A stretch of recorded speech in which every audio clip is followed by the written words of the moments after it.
Hello students. तो अब हम बात करेंगे ओब्लिक प्रोजेक्टाइल के बारे में। ओके, तो ओब्लिक प्रोजेक्टाइल क्या होता है? ओब्लिक प्रोजेक्टाइल का मतलब होता है कि सपोज ये आपका हॉरिजॉन्टल ग्राउंड है, ओके, ये हॉरिजॉन्टल सरफेस है। अगर आपने किसी प्रोजेक्टाइल को हॉरिजॉन्टल के साथ किसी एंगल सपोज थीटा पे आपने प्रोजेक्ट कर दिया, ठीक है, तो ये प्रोजेक्टाइल किस तरीके का मोशन करेगा? ये प्रोजेक्टाइल ऐसे मोशन करता हुआ यहां पर कहीं आके गिरेगा। ओके, तो इस तरीके के प्रोजेक्टाइल मोशन को हम लोग ओब्लिक प्रोजेक्टाइल मोशन कहते हैं। ठीक है, जब आपने क्या किया हो, प्रोजेक्टाइल को ग्राउंड के साथ किसी एंगल पर ओब्लिकली प्रोजेक्ट किया। ओके, तो ओब्लिक प्रोजेक्टाइल मोशन में भी हम उन्हीं सब चीजों की बात करेंगे। ओके, तो पहले हम ओब्लिक प्रोजेक्टाइल मोशन की थोड़ी थ्योरी प्रिपेयर कर लेते हैं और साथ साथ में प्रॉब्लम्स भी लेते जाएंगे। ओके, तो आइए देखते हैं। तो सबसे पहले काम बिल्कुल वैसा ही यहां भी करना है। ओके, यहां भी आपको बिल्कुल घबराना नहीं है। बस आपने क्या किया है, आपने इस प्रोजेक्टाइल को इस एंगल थीटा पर प्रोजेक्ट किया है हॉरिजॉन्टल से, यानी कि ये जो इनिशियल वेलोसिटी है इसकी u, वो अब हॉरिजॉन्टल के साथ कोई एंगल थीटा बना रही है। ठीक है, तो हमें बिल्कुल भी नहीं डरना है, बिल्कुल भी नहीं घबराना है, बिल्कुल वैसे ही इस प्रॉब्लम को भी डील करना है जैसे हमने अभी तक प्रोजेक्टाइल मोशन को डील किया है। ओके, तो मैंने क्या बताया था? मैंने कहा था जहां भी आपका पॉइंट ऑफ प्रोजेक्शन हो, ठीक है, उसको आप ओरिजिन ले लो पहले, तो फिर उसके बाद क्या करो, वाई एक्सिस को ड्रॉ करो। ओके, वाई एक्सिस को ड्रॉ करो और एक्स एक्सिस को ड्रॉ करो। फाइन, तो ये आपका हो जाएगा पॉजिटिव एक्स, ठीक, ये आपका हो जाएगा नेगेटिव एक्स। तो फिलहाल हमें अभी नेगेटिव एक्स की जरूरत नहीं है, तो छोटे से ही काम चल जाएगा। फाइन, ये आपका हो जाएगा पॉजिटिव वाई, और ये एरो मैंने किसी ऐसे ही मजाक में नहीं लगा रखे, ये एरो जो है डायरेक्शंस को शो कर रहे हैं। ओके, और ये हो जाएगा आपका नेगेटिव वाई। फाइन, ठीक है। ओके, तो यहां भी प्रोजेक्टाइल है तो एक्सेलरेशन तो सिर्फ एक्सेलरेशन ड्यू टू ग्रेविटी ही लगेगा। तो एक्सेलरेशन ड्यू टू ग्रेविटी कहां लगता है? वर्टिकली डाउनवर्ड, यानी यहां भी एक्सेलरेशन ड्यू टू ग्रेविटी किधर लगेगा? माइनस वाई में, अलोंग माइनस वाई में। ठीक है, इसकी डायरेक्शन माइनस वाई में रहेगी। ठीक है, तो आइए यहां पर हम कुछ बातें कर लेते हैं। ओके, तो सबसे पहले हम बात करेंगे इसकी इस प्रोजेक्टाइल के ट्रेजेक्ट्री के बारे में। फाइन, तो let's talk about the trajectory. तो ट्रेजेक्ट्री हमको क्या कहती है? ट्रेजेक्ट्री में हम क्या करते हैं, हमारे पास बॉडी के पोजीशन वेक्टर पे एक्स कंपोनेंट होना चाहिए as a function of T, body के पोजीशन वेक्टर का वाई कंपोनेंट होना चाहिए as a function of T. ठीक, और फिर हम क्या करते हैं, फिर हम x कंपोनेंट से t की वैल्यू निकालते हैं और y में उसको सब्स्टिट्यूट करते हैं, और फिर हमारे पास जो इक्वेशन आती है वो हम क्या कहते हैं कि यही हमारी इक्वेशन ऑफ ट्रेजेक्ट्री है। फाइन, तो आइए देखते हैं। तो यहां भी देखिए x एक्सिस और y एक्सिस तो हमारे डिफाइन हो ही गए हैं। अच्छा, यहां पर लेकिन एक थोड़ी अलग बात हुई है, हॉरिजॉन्टल प्रोजेक्टाइल मोशन में जो नहीं हो रहा था, यहां ओब्लिक प्रोजेक्टाइल मोशन में हो रहा है। ठीक है, तो अगर आप ध्यान से देखिएगा तो इस बार u जो है, u, वो u आपका ना तो x एक्सिस के अलोंग है ना y एक्सिस के अलोंग है, बल्कि आप ध्यान से देखोगे तो x और y के बीच में, यानी कि मैं कह सकता हूं कि xy प्लेन में लग रहा है। तो इसका मतलब इस बार u क्या करेगा, u जो है वो रिजॉल्व हो जाएगा। ठीक है, तो इस तरफ जो u का कंपोनेंट आएगा that will be u cos theta, और इस तरफ जो u का कंपोनेंट आएगा वो आ जाएगा u sin थीटा। ठीक है ना? अब आपको सारी चीजें मिल चुकी हैं, तो आप सबसे पहले क्या करना चाहते हैं? आप सबसे पहले करना चाहते हैं कि आप x कंपोनेंट फाइंड आउट करना चाहते हैं as a function of t, और y कंपोनेंट फाइंड आउट करना चाहते हैं as a function of t। ठीक है, तो अगर आप गौर से देखो तो मैं बात कर रहा हूं y एक्सिस की पहले, y एक्सिस। ठीक है, तो लेट सपोज मैंने क्या किया, मैंने इस प्रोजेक्टाइल को ऐसे प्रोजेक्ट किया। ठीक है, और प्रोजेक्ट करने के बाद लेट सपोज कि ये प्रोजेक्टाइल किसी समय यहां पर है। अगर ये प्रोजेक्टाइल यहां पर है तो इसकी पोजीशन का y कंपोनेंट कितना होगा? वो यही होगा, ये, यानी कि y कंपोनेंट ये होगा। तो इसको मैं क्या ले लेता हूं? y ले लेता हूं। यहां से चला, ठीक है, यहां पहुंचा तो y में तो इतना ही चला ना। ओके, अच्छा x में कितना चला? x में ये चला, तो मैं इसको ले लेता हूं y और इसको ले लेता हूं x। फाइन, तो अगर पोजीशन ये है बॉडी की तो ये हो गया पोजीशन वेक्टर का y कंपोनेंट, और ये हो गया पोजीशन वेक्टर का x कंपोनेंट। तो अगर मैं y एक्सिस में ध्यान से देखूं, यानी कि अभी इसको करने से पहले मैं ये कह सकता हूं, इस टाइम पर अगर मैं पोजीशन लिखना चाहूं इस ऑब्जेक्ट की तो कैसे लिखूंगा? y x i cap plus y j, है ना? x चला है x एक्सिस के अलाउंग i कैप, और y चला है y एक्सिस के अलाउंग यानी कि j। ठीक है, ओके, तो अब मुझे क्या करना है? x की वैल्यू निकालनी है as a function of time, और क्या करना है? y की वैल्यू निकालनी है as a function of time. तो लेट सपोज जब मैंने बॉल को यहां पे फेंका, ठीक है, तो लेट सपोज ये टाइम इंस्टेंट कितना था? t इज इक्वल्स टू 0, और बॉल यहां तक पहुंची तो ये टाइम इंस्टेंट कितना था? t is equals to t seconds. ठीक है, ओके, तो यानी कि t सेकेंड में बॉल यहां पर पहुंची है, इसका मतलब t सेकेंड में बॉल ने ये y डिस्टेंस y एक्सिस में ट्रैवल किया है और x डिस्टेंस x एक्सिस में ट्रैवल किया है। कितने टाइम में? t सेकेंड में। ओके, तो अब मैं इक्वेशन बना सकता हूं। तो अगर मैं y एक्सिस की इक्वेशन देखूं, y एक्सिस, अगर मैं y एक्सिस की इक्वेशन देखूं तो y एक्सिस में मैं क्या लगाऊंगा? y एक्सिस में मैं लगाऊंगा, ये लगा दे s is equals to ut plus half at square, ये लगा देता हूं।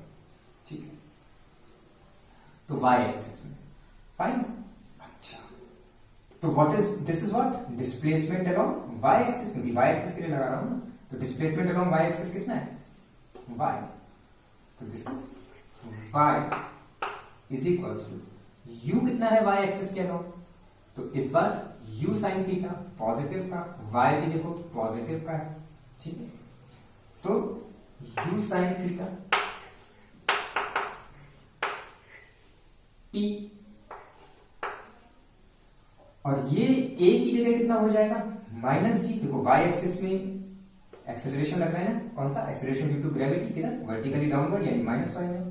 तो a की जगह मैं रखूंगा माइनस जी, तो ये हो जाएगा माइनस हाफ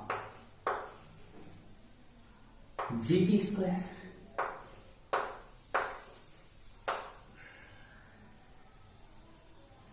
ठीक, so this is the displacement, मतलब this is the y component of position vector. ये इस तरीके से इतना आ चुका है। फाइन, अब हमें क्या करना है? अब हमें x की वैल्यू निकालनी है। तो x की वैल्यू निकालने के लिए हम क्या देखेंगे? x एक्सिस को देखेंगे। तो x एक्सिस, और सेम इक्वेशन अप्लाई करेंगे तो s is equal to ut plus half at square. अब यहां y एक्सिस में एक्सेलरेशन कितना है, मोशन अंडर ग्रेविटी, मतलब ये प्रोजेक्टाइल मोशन क्या है, प्रोजेक्टाइल मोशन में कौन सा फोर्स लगता है, केवल और केवल फोर्स ऑफ ग्रेविटी। तो एक्सेलरेशन कौन सा लगता है, केवल और केवल एक्सेलरेशन ड्यू टू ग्रेविटी। और एक्सेलरेशन ड्यू टू ग्रेविटी कहां होता है, वर्टिकली डाउनवर्ड, यानी कि यहां पर y एक्सिस में। तो x एक्सिस में कोई भी एक्सेलरेशन नहीं है ना, तो a की वैल्यू यहां के लिए 0 हो जाएगी। तो डिस्प्लेसमेंट अलोंग x एक्सिस कितना होगा, t टाइम में x। तो x is equal to ut। अब क्या करते थे, अब देखो y की इक्वेशन आ चुकी है, x की इक्वेशन आ चुकी है। अब हम ट्रेजेक्टरी की इक्वेशन कैसे निकालते थे, t की वैल्यू फाइंड करते थे x की इक्वेशन से। तो t इज इक्वल टू कितना हो जाएगा, x अपॉन u। फिर हम क्या करते थे, ये वैल्यू उठाकर यहां रख देते थे, तो हमारे पास इक्वेशन बन जाएगी y इज इक्वल टू, अच्छा यहां पर ये x is equal to ut, okay एक सेकेंड ना, एक second, x is equal to ut। तो u कौन सा रखेंगे, दिस इज इनिशियल, क्योंकि हम x एक्सिस के लिए लगाए ना, तो this is initial velocity along x axis. तो what is initial velocity along x axis, that is u cos theta. तो ये हो जाएगा u cos theta t, u cos theta t, ठीक है। तो यहां से p की वैल्यू कितनी आ जाएगी, that is x upon u cos theta, ठीक है। अब हम ये t की वैल्यू का यहां रख देंगे, तो y इज इक्वल्स टू कितना आ जाएगा, y इज इक्वल्स टू कितना आ जाएगा, तो वो आ जाएगा देखो u sine theta t, okay. तो t की वैल्यू रखते जाइए, तो देखिए y इज इक्वल्स टू, देखो u साइन थीटा तो वैसा ही रहेगा, t की जगह क्या आएगा, x upon u cos theta,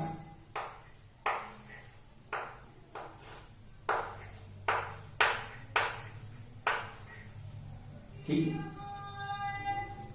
minus half G T square. तो टी स्क्वायर का मतलब x square upon u square cos square theta,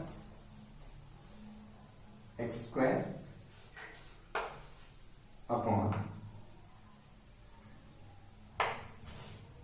you square cos square theta.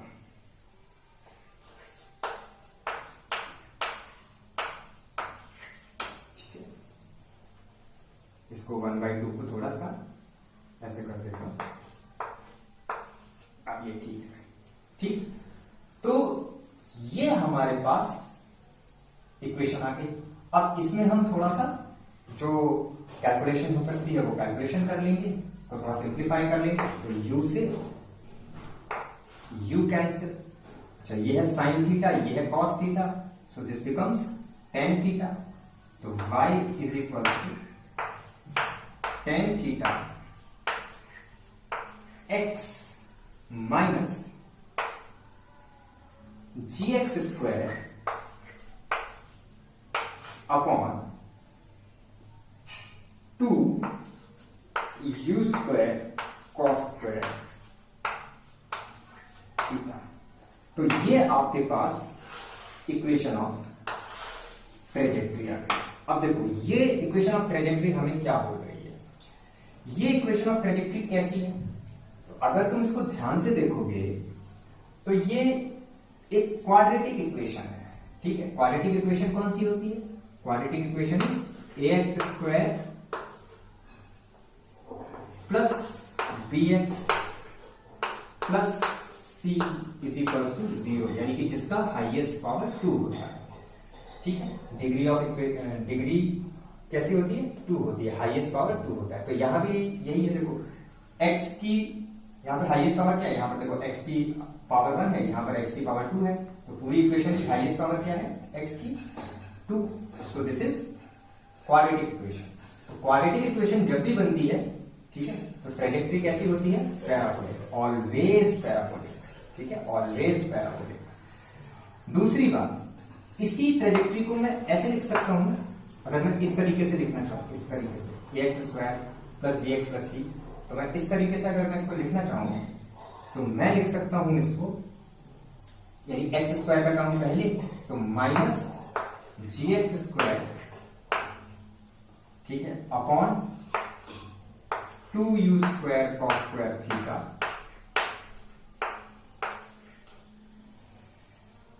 ठीक है, प्लस tan थीटा x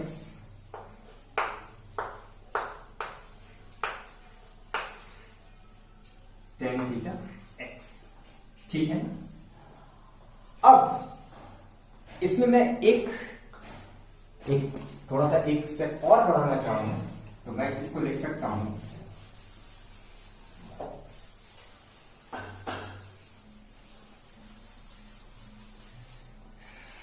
इस y को भी मैं ऐसे ले जाऊं, तो यहां पर बचेगा minus gx² upon 2u² cos² theta plus tan theta x minus y is equal to 0। अब ये देखो, अब ये इक्वेशन और ये इक्वेशन बिल्कुल एक जैसी लग रही है। यहां पर x² का टर्म, यहां पर x का टर्म, यहां पर tan थीटा x लिखना भूल गया, tan theta x minus y, यहां पर x का टर्म, यहां पर x का टर्म, यहां पर ये सीधा सिर्फ कांस्टेंट, यहां पर ये सीधा सिर्फ कांस्टेंट, ठीक है। तो यानी कि ये जो इक्वेशन आई है मेरी, ये इक्वेशन इस तरीके की आई है कि minus ax² plus bx minus c is equal to 0। और हमेशा याद रखना कि जब भी a की वैल्यू, यहां पर अगर a की वैल्यू नेगेटिव हो जाती है तो वो डाउनवर्ड ओपनिंग पैराबोला होता है, ये इस तरीके का। तो यहां पर भी आप देख रहे हो ये डाउनवर्ड ओपनिंग पैराबोला ही बन रहा है। तो मैथमेटिक्स हमारी बिल्कुल सही बोल रही है, ठीक है। तो मैथमेटिक्स याद रखना बेटा, मैथमेटिक्स नेवर लाई, मैथमेटिक्स कभी झूठ नहीं बोलती है, ठीक है। डाउनवर्ड ओपनिंग पैराबोला बनेगा, बिल्कुल डाउनवर्ड ओपनिंग पैराबोला बन रहा है ये, because of this minus a, ठीक है। तो आपके पास, खैर हमको इतनी पीएचडी करने की इसमें जरूरत नहीं थी, तो मैंने तुम्हें नॉलेज के लिए बता दिया।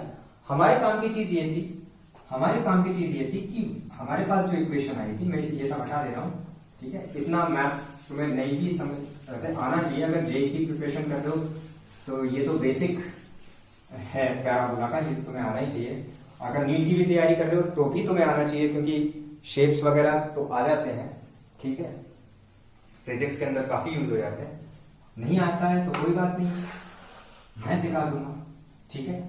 तो कुल मिला के हमारे मतलब की चीज अभी ये है कि y is equals to tan theta x minus half gx² upon u² cos² theta. ये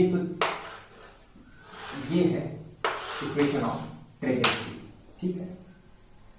तो ये कभी कभी हमारे पास tan थीटा x, ठीक है, तो ये हमें कभी कभी डायरेक्ट क्वेश्चन में यूज अगर हम कर सकें तो हमारा काम आसान हो जाता है। तो अगर हम इसको याद कर सकते हैं, लर्न कर सकते हैं, तो ये बहुत जबरदस्त बात होगी, ठीक है, ओके। और अगर नहीं लर्न कर सकते हैं तो ये प्रोसेस तो हमको पता ही होना चाहिए, ठीक है। तो ये रही इक्वेशन ऑफ ट्रेजेक्टरी, और ये हमको क्या बोल रही है? ये हमको बोल रही है कि इक्वेशन, ये जो ट्रेजेक्टरी है, पाथ है, ये कैसा है? पैराबोलिक। तो वो एक प्रोजेक्टाइल का पाथ हमेशा ही पैराबोलिक होता है, ये चीज हमें पता चल गई। क्योंकि अभी जब हम हॉरिजॉन्टल प्रोजेक्टाइल पढ़ रहे थे तो वहां भी हमने देखा था कि हमारे पास इसी तरीके की क्वाड्रेटिक इक्वेशन बनी थी। ठीक है, तो ये चीज। अब हम यहां पर कुछ और फॉर्मेट रेडी कर लेते हैं। ठीक है, ये तो जनरल फॉर्मेट बता रहा हूं, फिर कुछ ऐसे फॉर्मेट्स बताऊंगा जो सिर्फ जो आपको अगर लर्न होंगे तो आप जेई और नीट में जब एग्जाम देने जाएंगे तो वहां पर टाइम का इशू होता है, तो वो अगर आप डायरेक्ट यूज करेंगे तो आपके पास डायरेक्ट आंसर आ जाएगा, तो आपका टाइम बचेगा। लेकिन पहले हम जनरल फॉर्मेट्स की बात कर लेते हैं। तो एक तो हमने ये पता कर लिया इक्वेशन ऑफ ट्रेजेक्ट्री। ठीक है, ये बहुत ही इंपॉर्टेंट चीज है, इक्वेशन ऑफ ट्रेजेक्ट्री। ठीक, दूसरी चीज इक्वेशन ऑफ ट्रेजेक्ट्री कितनी आई? ठीक, इक्वेशन ऑफ ट्रेजेक्ट्री कितनी आई? tan थीटा एक्स माइनस जी x square upon 2u square cos square theta, या हाफ जी एक्स स्क्वायर कर लो, वो बात तो एक ही है। ठीक है, बनाना भी एक ही चीज है।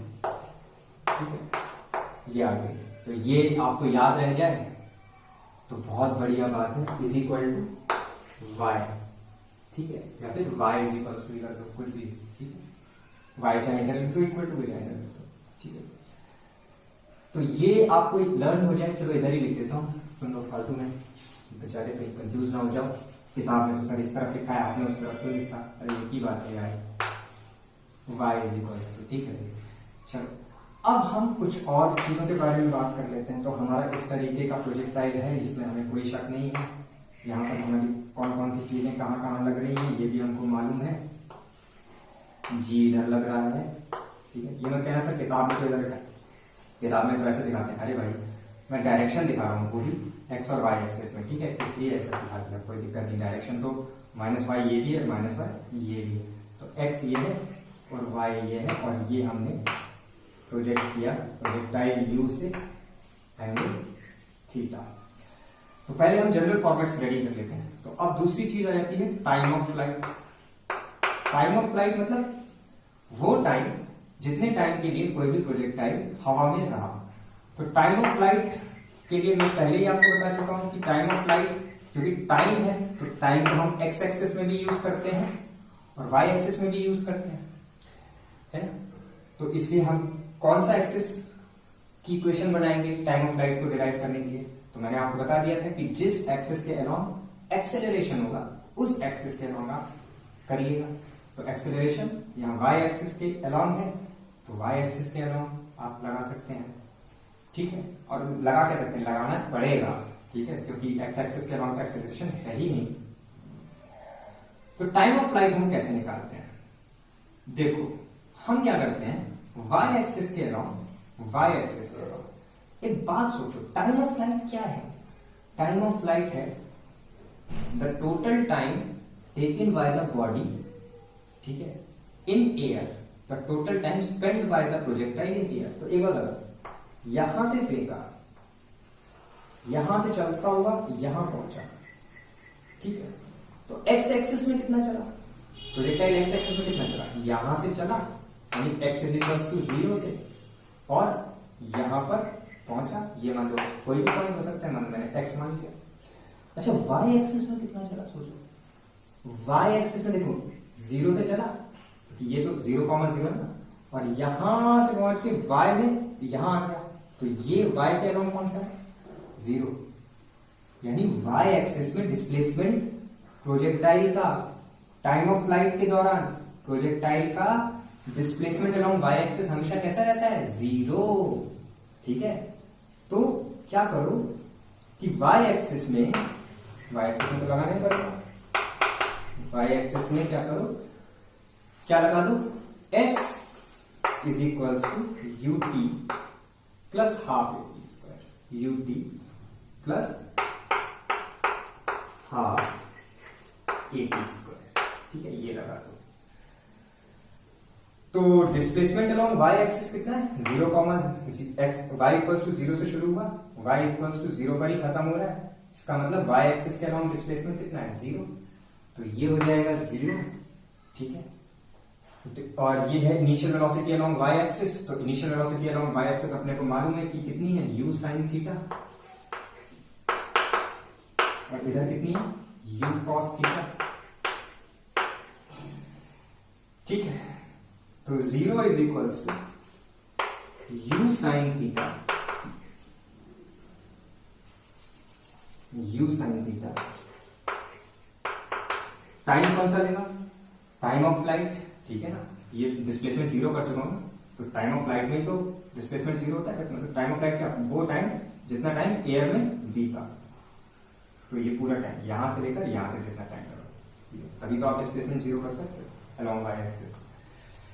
तो u sin थीटा, टाइम की जगह मैं इसको कैपिटल टी से डिनोट कर देता हूं, क्योंकि जनरली बुक्स में कैपिटल टी से डिनोट करते हैं, तो u sin थीटा t, और ये हो जाएगा minus half G T square.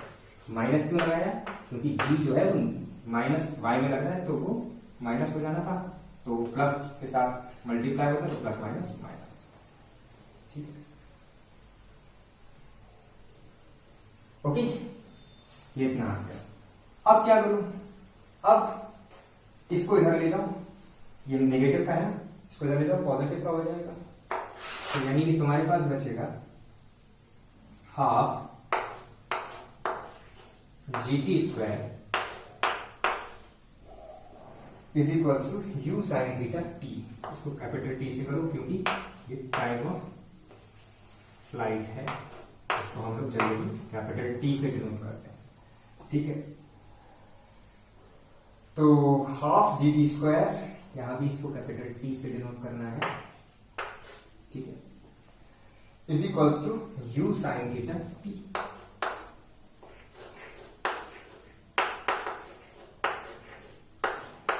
अब देखो यहां इसके स्क्वायर से ये t कैंसिल हो गया, ठीक है, तो यहां पर मुझे t की वैल्यू चाहिए, तो ये हाफ g को मैं इधर भेज दूंगा, तो 2 ऊपर चला जाएगा, g नीचे आ जाएगा, यानी कि ये बनेगा 2 sin थीटा अपॉन g।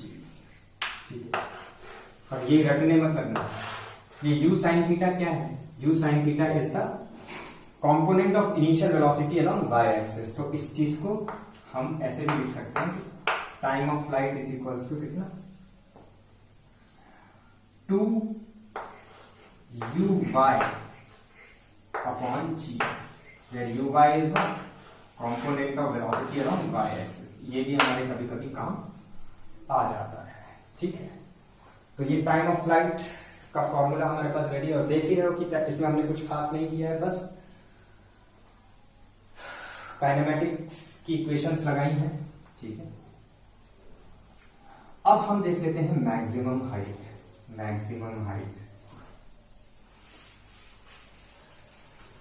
तो मैक्सिमम हाइट कितना चला,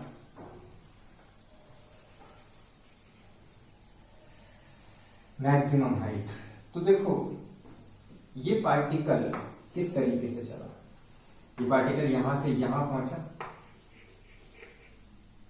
तो यहां से जब ये यहां जा रहा तो इसकी हाइट बढ़ती जाएगी बढ़ती जाएगी बढ़ती जाएगी, यहां जाकर मैक्सिमम हुई, उसके बाद कम होने लगी, है ना। तो ये जो हाइट है दिस इज मैक्सिमम हाइट। इसी को मैं अगर कैपिटल H मैक्स से डिनोट कर दूं तो दिस इज मैक्सिमम हाइट। ठीक है, अच्छा, H मैक्स को डिराइव करने से पहले एक चीज को मैं यहां पर बताना चाहूंगा कि देखो time of flight is the total time taken by the body to travel from here to here। ठीक है, अब ये देखो ये H max जो है, H max वाला जो पॉइंट है, ये H max वाला पॉइंट, H max वाले पॉइंट पे क्या होता है कि देखो यहां से H max तक पहुंचने में अगर टाइम t लगता है तो H max से यहां तक पहुंचने में भी टाइम t लगता है।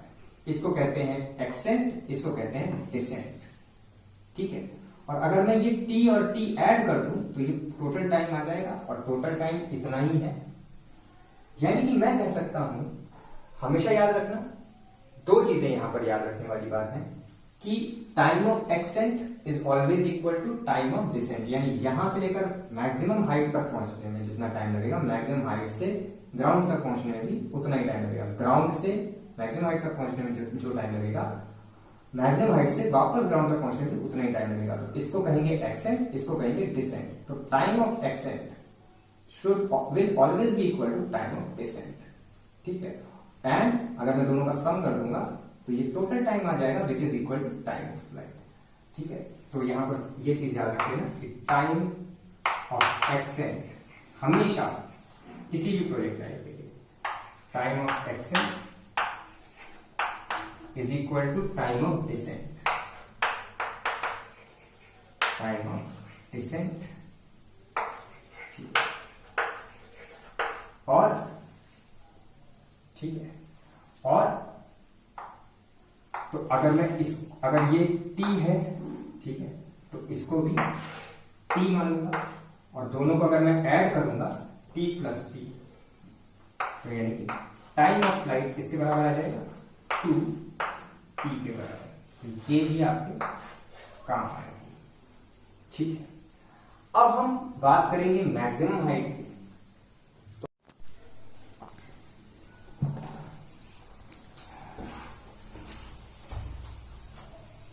तो मैक्सिमम हाइट बेटा कैसे निकालेंगे, देखिए मैक्सिमम हाइट क्या है, maximum displacement along Y axis, ठीक है।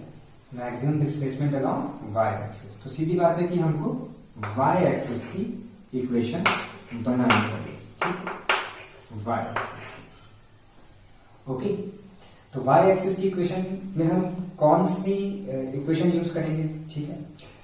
तो खुद सोचो कि एच मैक्स क्या है, H max is the maximum displacement of the ball along Y axis. और मैक्सिमम डिस्प्लेसमेंट का मतलब क्या है कि बॉल एच मैक्स से ऊपर नहीं जा रही है। तो अगर बॉल एच मैक्स से ऊपर नहीं जा रही है तो इसका मतलब क्या हो गया, इसका मतलब ये हो गया कि यहां पर एच मैक्स वाले पॉइंट पर बॉल की velocity, final velocity, initial velocity तो ये है ही कौन सी, u sin थीटा, लेकिन फाइनल वेलोसिटी जीरो हो चुकी है। नहीं तो अगर यहां पर फाइनल वेलोसिटी जीरो नहीं होती है ना, तो क्या होता, बॉल और ऊपर चली जाती, पर यहां से ऊपर जा नहीं रही है ना, इसका मतलब वेलोसिटी जीरो हो चुकी है। भाई आप किसी बॉल को उछालते हो तो वो ऊपर जाती है, फिर थोड़ी देर के लिए रुक जाती है, फिर वहीं से वापस आ जाती है। तो बॉल जिस पॉइंट से वापस आ रही है, इसका मतलब वहां पर उसकी वेलोसिटी, फाइनल वेलोसिटी कुछ देर के लिए क्या हो चुकी है, जीरो हो चुकी है ना, तभी वो वापस आई है। नहीं तो बॉल और ऊपर चली जाती। भाई इस पॉइंट से क्यों नहीं चली है, क्योंकि यहां पर इसकी वेलोसिटी जीरो नहीं हुई थी, तो ये और ऊपर गई और वेलोसिटी कम होती रही। क्यों कम होती रही, क्योंकि acceleration due to gravity opposite direction में लग रहा है, तो इसकी वेलोसिटी को कम कर रहा है। जैसे इसकी वेलोसिटी जीरो हो जाएगी तो उसी पॉइंट से वापस आ जाती है। So at maximum height point the final velocity of the ball along y axis becomes zero, fine.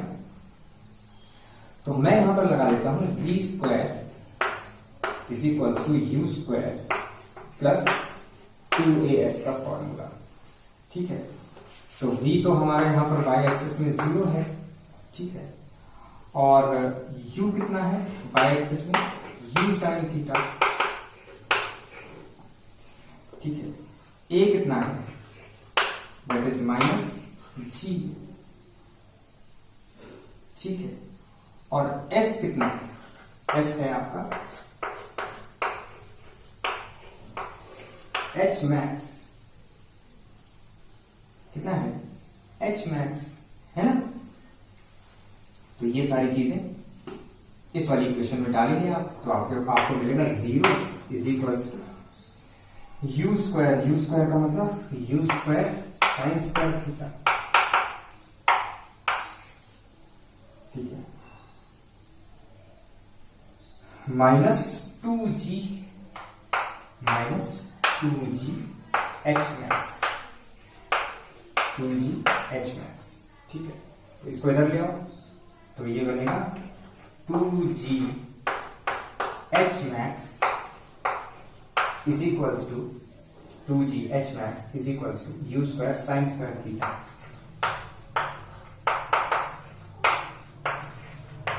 तो h max is equals to कितना आ जाएगा, h max is equals to u square sin square theta.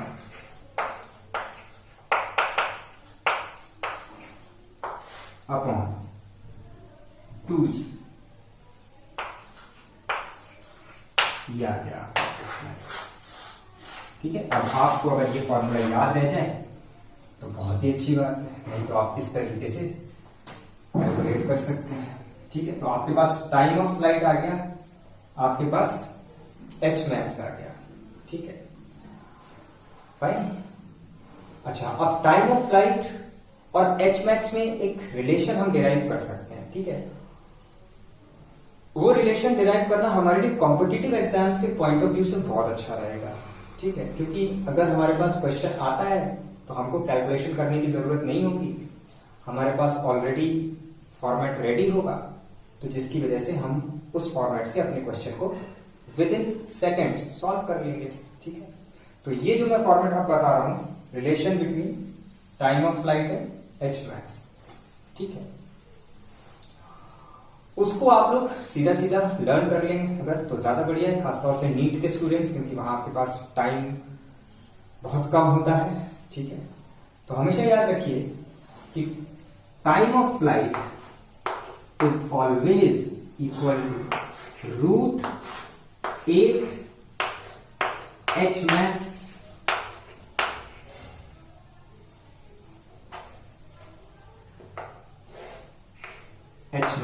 Upon g. ठीक है, ये root दोनों पर है। ठीक है, दोनों पर है। ये होता है time of flight is always equal to 8 times h max upon g. ठीक, चाहे तो आप मुझ पर भरोसा करके इसको लर्न कर लें। ठीक है, और अगर नहीं आपको भरोसा है तो मैं आपको बता देता हूं कि ये कैसे आया। ठीक है, तो ये ऐसे आता है बेटा, देखो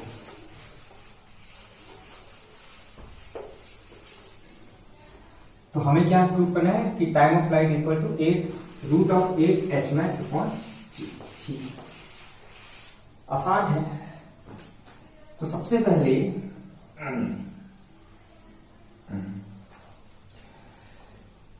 टाइम ऑफ फ्लाइट का फॉर्मूला आपने क्या डिराइव किया, 2u sin theta over g. Okay, अब आपको इस टाइम ऑफ फ्लाइट के फॉर्मूले को किसमें कन्वर्ट करना है, एच मैक्स के फॉर्मूले में। तो एच मैक्स का फॉर्मूला भी अगर आपको डर है तो बहुत ही बढ़िया बात है ना। एच मैक्स का फॉर्मूला हमको मालूम है कितना है, u² sin² theta upon 2g। अच्छा, तो हम कैसे कन्वर्ट करेंगे, कैसे कन्वर्ट करेंगे, t या तो t को h में कन्वर्ट कर लें या h को t में कन्वर्ट कर लें। तो मैंने क्या किया, मैंने ये t का फॉर्मूला उठा लिया, यानी मैंने क्या किया, t का फॉर्मूला उठा लिया, t is equals to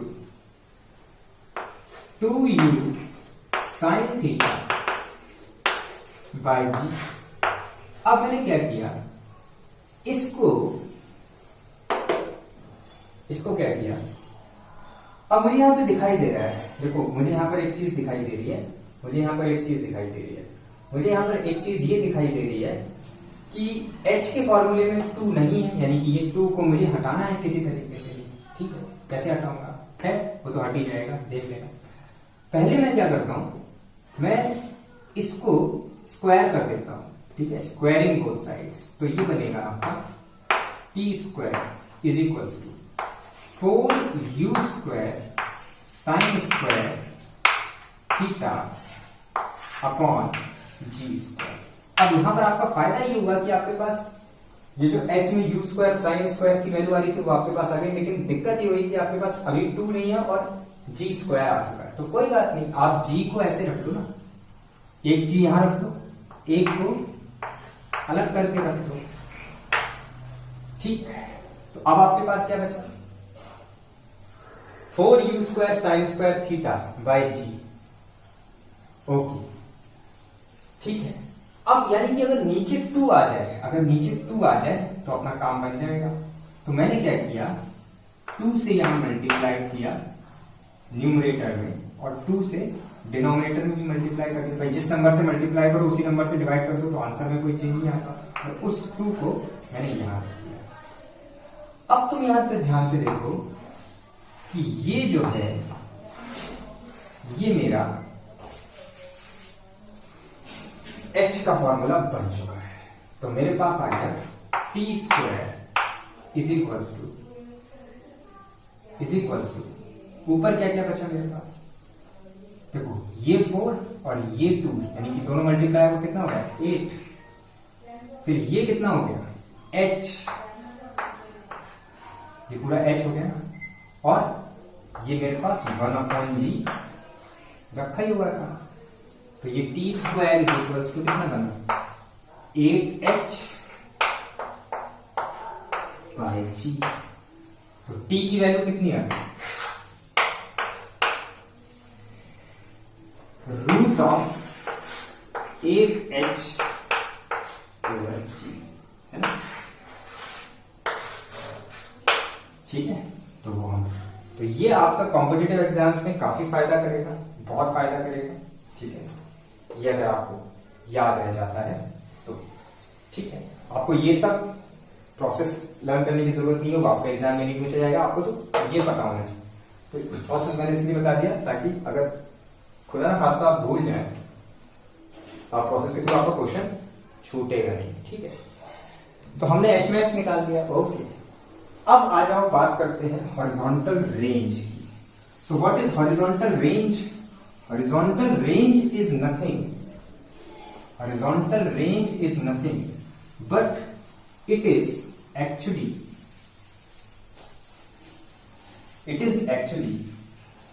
the maximum displacement covered by the projectile in horizontal direction। तो यहां इस फ्रेम की बात करें, इस रेफरेंस फ्रेम की बात करें तो हम कह सकते हैं the maximum displacement traveled by the projectile along x axis। कि हम इस फ्रेम में तो हॉरिजॉन्टल में हमने x axis ले रखा है, ठीक है।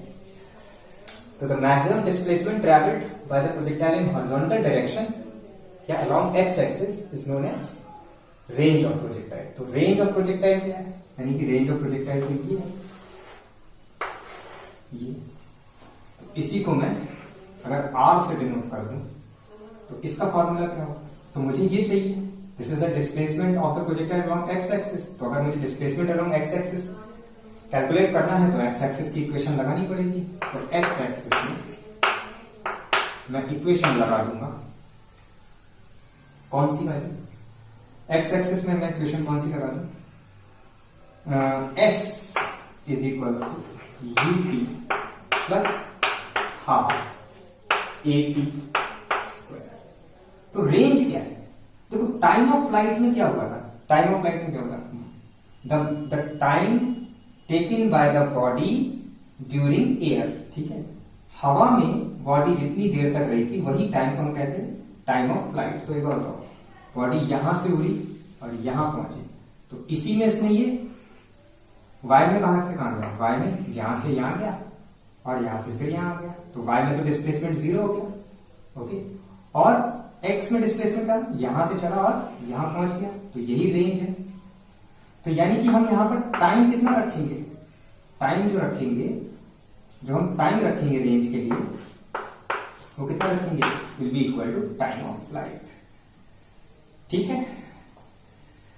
अच्छा ए कितना, तो एक्स एक्सिस के अलोंग ए तो होता ही नहीं है क्योंकि एक्सेलरेशन सिर्फ एक्सेलरेशन ड्यू टू ग्रेविटी है which is acting along minus y axis here, ठीक। तो अगर ये बताया तो ये वाला पोर्शन तो 0 हो गया, तो s इज इक्वल्स टू कितना हो जाएगा, s की जगह हम क्या रखेंगे, r रख सकते हैं, है ना। डिस्प्लेसमेंट भी तो r ही तो है, अलोंग एक्स एक्सिस को मैंने r मान लिया, तो r is equals to u की जगह, तो u की जगह initial velocity along x axis, तो इसका कंपोनेंट कितना है यहां पर, ये u cos थीटा। तो ये हो जाएगा r is equals to u cos theta multiplied by capital T। r is equals to हो जाएगा आपका u cos theta into capital T का मतलब ये हो जाएगा 2u sin theta bye g।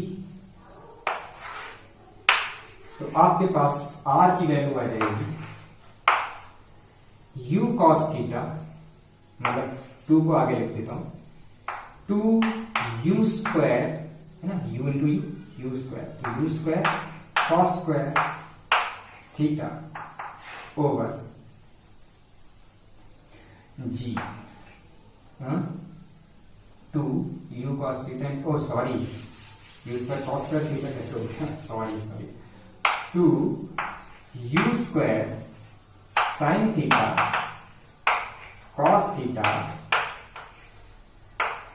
Upon c. अब एक बात बताओ, बताना, इसको मैं ऐसे लिख दूंगा, r is equals to u square 2 sine theta cos theta upon g. Sir ऐसा क्यों लिखा? ऐसा इसलिए लिखा क्योंकि आपने मैथमेटिक्स में एक फॉर्मूला ट्रिग्नोमेट्री में पढ़ा होगा, नहीं पढ़ा तो आप पढ़ लीजिए, मैं बता रहा हूं, वो पढ़ लीजिए, देख लीजिए। आपने एक फॉर्मूला होता है ट्रिग्नोमेट्री में, ठीक है, वो फॉर्मूला होता है sine of a plus d, sine of a plus d is equals to होता है sine a sine b plus sine a cos b plus cos a sine b, ठीक है। ओके, ये फॉर्मूला होता है ट्रिग्नोमेट्री का। Sine a plus b is equal to कितना, sine a cos b plus cos a sine b. Maths वाले बच्चे शायद जानते होंगे, बायो वाले बच्चे अब जानेंगे, है ना। अब सोचो कि इफ अगर ए और बी दोनों बराबर हो, if a is equal to b is equal to, let's suppose मैं थीटा रख देता हूं, तो यहां पर कितना हो जाएगा बताना, साइन ए की वैल्यू भी थीटा, बी की वैल्यू भी थीटा, तो theta plus theta that is sine 2 theta, है ना, साइन 2 थीटा इज इक्वल्स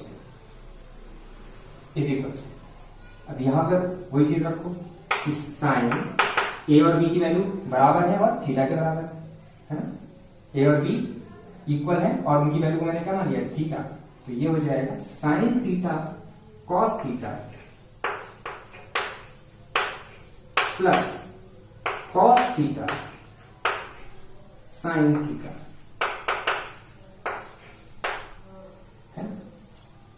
तो देखो ये cos theta into sine theta है ना, तो अगर ये इस तरीके से लिखा हो 2 इंटू 3 प्लस 3 इंटू 2 ऐसे लिखा हो, तो मैं इसको ऐसे लिख सकता हूं ना, 2 इंटू 3 प्लस 2 इंटू 3, बात तो एक ही है ना, 2 इंटू 3 6 रहेगा, 3 इंटू 2 6 रहेगा, 2 इंटू 3 ये भी 6 रहेगा, 3 इंटू 2 6 रहेगा, तो आंसर यहां भी कर और यहां भी कर, यानी कि ये कॉस थीटा साइन थीटा जो है ना, इसको मैं साइन थीटा कॉस थीटा भी लिख सकता हूं, ठीक है।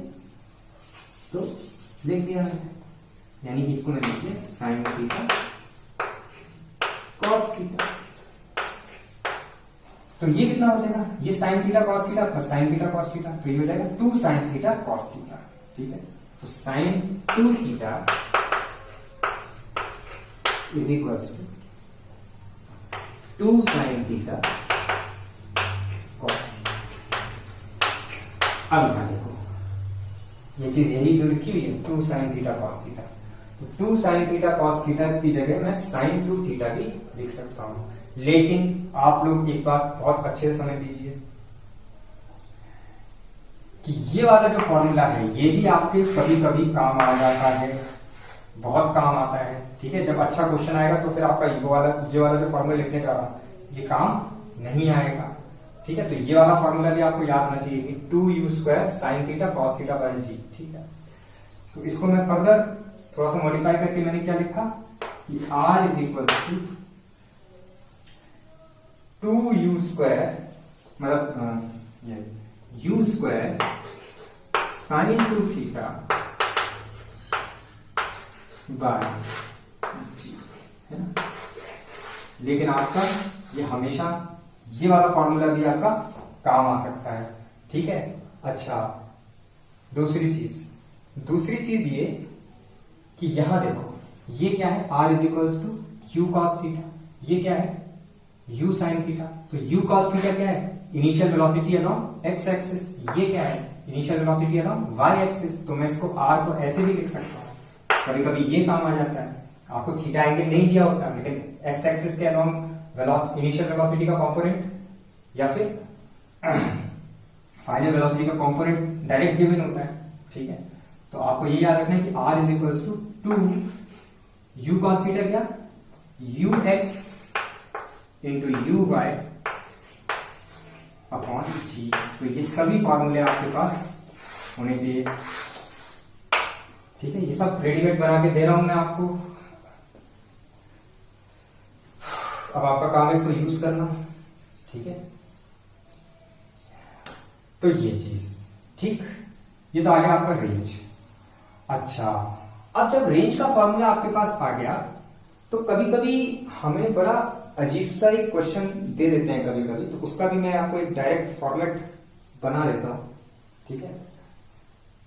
ये मेरे ख्याल से आपको समझ में आया होगा, ठीक है।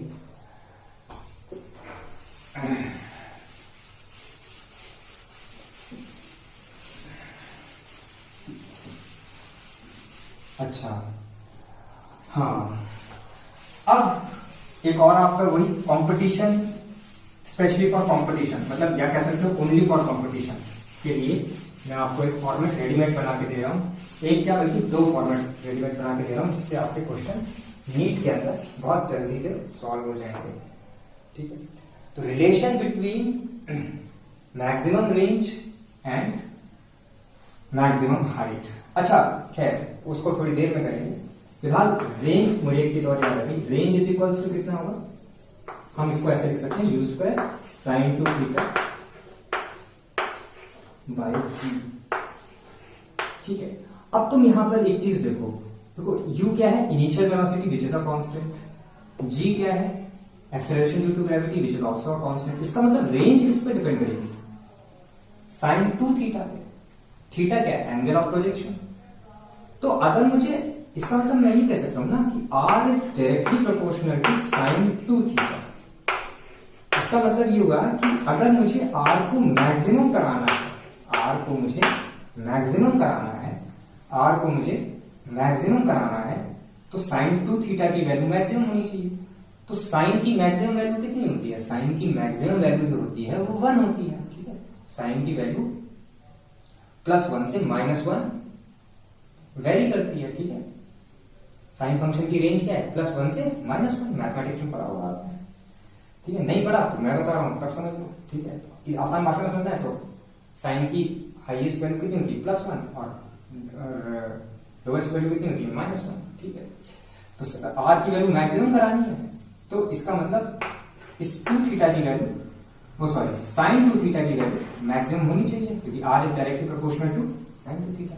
तो साइन की मैक्सिमम वैल्यू 1 होती है, और वो कब होती है, जब साइन का आर्गुमेंट कितना होता है, 90 डिग्री। इसका मतलब अगर मुझे साइन की वैल्यू मैक्सिमम करानी है तो साइन के साथ जो एंगल गिवन है, यानी कि यहां पर 2 थीटा, वो कितना होना चाहिए, π/2, ठीक है। तो थीटा की वैल्यू कितनी होनी चाहिए, 2 इधर आ जाएगा, π/4, या फिर इसी को मैं कह सकता हूं 45 डिग्री, ठीक है, 45 डिग्री। यानी कि अगर आपको रेंज की वैल्यू मैक्सिमम करानी है, रेंज की वैल्यू आपको मैक्सिमम करानी है, तो आपको जो प्रोजेक्टाइल है, ठीक है, प्रोजेक्टाइल है, वो आपको कितने डिग्री पे फेंकना चाहिए, हॉरिजॉन्टल से 45 डिग्री का। इसीलिए आपने देखा होगा कि जेवलिन थ्रो वगैरह होता है तो वहां पे ऐसे सीधे भाला नहीं फेंकते, जेवलिन ऐसे नहीं फेंकते, ठीक है। तो यूं करके फेंकते हैं, यूं करके, ऐसे करके फेंकते हैं, क्यों, 45 डिग्री के एंगल पे, ताकि रेंज मैक्सिमम रहे, क्योंकि उनको मेडल वगैरह जीतना होता है। तो ये रीजन है। R is equals to maximum कराने के लिए 2 थीटा कितना होना चाहिए, मतलब साइन 2 थीटा कितना होना चाहिए, sine 2 theta is equals to 1 होना चाहिए, इसकी वजह से देयरफॉर 2 थीटा कितना होना चाहिए, पाई बाई 2, इसका मतलब थीटा इज इक्वल टू कितना होना चाहिए, 45। तो आर मैक्स की वैल्यू कितनी हो जाएगी, आर मैक्स की वैल्यू कितनी हो जाएगी, तो आर मैक्स की वैल्यू हो जाएगी, अब यहां पर अगर मैं थीटा की जगह या 2 थीटा की जगह पाई बाई 2 डाल दूंगा तो ये हो जाएगा साइन 90, तो साइन 90 की वैल्यू हो जाती है, मतलब ये साइन 2 थीटा की जगह कितना डाल दो, है ना, 2 थीटा की जगह कितना डाल दो, पाई बाई 2, या थीटा की जगह कितना डाल दो, पाई बाई 4, तो पाई बाई 4 डालूंगा तो ये 2 से 2 कैंसिल होकर साइन पाई बाई 2 रह जाएगा ना, अरे यार कर लो, है ना, you square sine 2 theta, theta कितना है, पाई बाय 4, कितना होगा अपॉन जी, ठीक है। तो आर मैक्स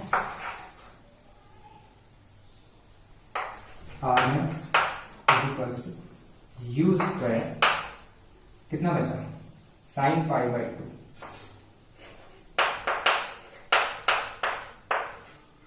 अपॉन जी, तो साइन पाई बाई 2 मतलब साइन 90 दैट इज 1, तो r max is equals to कितना होगा, यू स्क्वायर बाय जी, खत्म, ठीक है। So this is the maximum value of horizontal range, पहली चीज तो ये समझ लो, ठीक है। ये तो आपको किताबों में मिल जाएगी, कोई दिक्कत नहीं है, ये स्पेशल पॉइंट नहीं था, स्पेशल पॉइंट दूसरा है, उससे पहले ही करा। दूसरी चीज ये अगर दो एंगल्स का सम 90 डिग्री है, यानी कि इफ 2 एंगल्स, ठीक है, 2 angles are complementary to each other, ठीक है, तो उनके लिए हॉरिजॉन्टल रेंज सेम रहती है।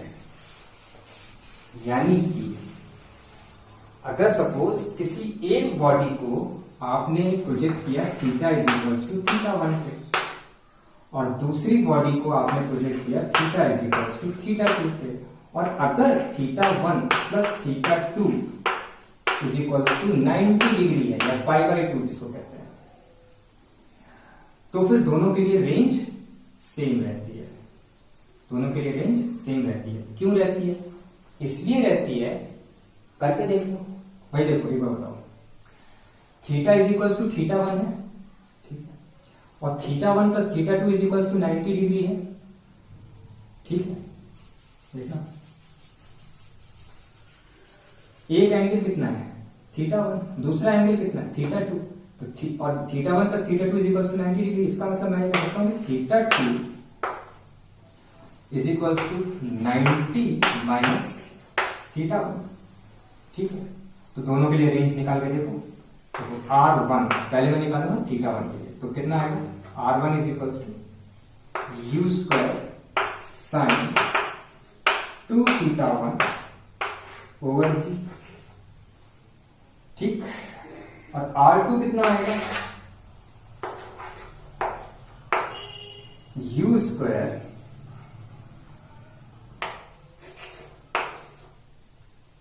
साइन 2 थीटा 2, थीटा 2 कितना 90 minus theta 1, 90 minus theta upon g, तो R2 को मैं क्या लिख सकता हूं, यू स्क्वायर साइन 2 को अंदर मल्टीप्लाई किया तो कितना हुआ 180 माइनस 2 थीटा 1,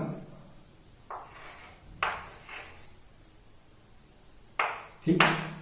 और ये बात तुम अच्छी तरीके से जानते हो कि 180 माइनस 2 थीटा 1, इसका मतलब ये एंगल जो है साइन के साथ, ये कौन से क्वाड्रेंट में आएगा, सेकेंड क्वाड्रेंट में आएगा, है ना, सेकेंड क्वाड्रेंट में आएगा, और सेकेंड क्वाड्रेंट में साइन की वैल्यू कैसी होती है पॉजिटिव, और ये 180 है, तो 180 के लिए साइन का साइन ही रहेगा, यानी कि साइन 180 माइनस 2 थीटा को मैं लिख सकता हूं 2 थीटा 1, ये कितना हो जाएगा साइन 2 थीटा 1, ठीक है। तो ये R2 इज इक्वल्स टू आ जाएगा u square sine 2 theta 1 upon g. तो देखो R1 is equals to u square sine 2 theta 1 over g, R2 is equals to u square sine 2 theta 1 upon g. तो दोनों सेम है ना, इसका मतलब मैं ये कह सकता हूं कि R1 is equals to R, है ना। तो इसका मतलब ये हुआ, आपको ये सब याद नहीं रखना, बस आपको इतना याद रखो कि अगर थीटा 1 और थीटा 2 का सम 90 डिग्री है तो फिर उन दोनों के लिए रेंज हॉरिजॉन्टल रेंज बराबर होंगी, ठीक है। उन दोनों के लिए हॉरिजॉन्टल रेंज कैसी होंगी, बराबर, ठीक है, ठीक है। इसका मतलब क्या हुआ, इसका मतलब ये हुआ कि एक बॉल को मैंने फेंका सपोज 30 डिग्री से और एक बॉल को मैंने फेंका सपोज 60 डिग्री से, तो 30 प्लस 60 कितना हो गया 90 डिग्री। तो ये जो 30 डिग्री वाली बॉल है ये हॉरिजॉन्टल में जितना डिस्टेंस कवर करेगी, ठीक है, ये 60 डिग्री वाली बॉल भी हॉरिजॉन्टल में उतना ही डिस्टेंस कवर करेगी। अंतर कहां पर आएगा, अंतर आएगा कि इसकी मैक्सिमम हाइट कम होगी और इसकी मैक्सिमम हाइट ज्यादा होगी, लेकिन हॉरिजॉन्टल में उतना ही डिस्टेंस कवर करेगी। मैक्सिमम हाइट ठीक है, एंगल बड़ा है तो मैक्सिमम हाइट ज्यादा होगा, ठीक है, लेकिन हॉरिजॉन्टल में उतना ही डिस्टेंस। तो हमेशा याद रखना if theta 1 plus theta 2 is equals to 90 degree या पाई बाई 2, ठीक है, तो horizontal range for both the angles theta 1 and theta 2 will be same, ठीक है। अच्छा, ठीक। अब कुछ और बात कर लेते हैं, अब स्पेशल बात कर लेते हैं जो केवल कंपटीशन के लिए आपके काम आएगी और आपका काम आसान करेगी। डायरेक्ट फॉर्मेट उसका रेडी करके आपको दे देता हूं। तो उसका डायरेक्ट फॉर्मेट ये है कि the relation between range and maximum height, ठीक है, ठीक है, the relation between range and maximum height. तो बेटा रेंज की वैल्यू क्या थी, रेंज की वैल्यू है 2 U square sine theta cos theta upon you, ठीक है, रेंज की तो यही वैल्यू है। और मैक्सिमम हाइट की क्या वैल्यू है, मैक्सिमम हाइट की वैल्यू है you square sine square theta by 2g। तो या तो रेंज को इसमें चेंज करो, साइन स्क्वायर थीटा लगाना पड़ेगा सॉरी, या तो रेंज को हाइट में कवर करो में कन्वर्ट करो या फिर हाइट को रेंज में कन्वर्ट करो, तो कुछ भी कर सकते हो। तो मैं यहां पर रेंज को उठा लेता हूं, इसको हाइट में कन्वर्ट करने की कोशिश करता हूं, ठीक है, ठीक है। तो रेंज को उठा लेता हूं, तो रेंज में देखो मेरे पास क्या क्या है, यहां पर मेरे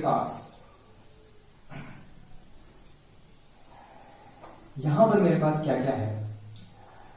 तो मैं रेंज को हाइट में कन्वर्ट करने की कोशिश कर रहा हूं, ओके।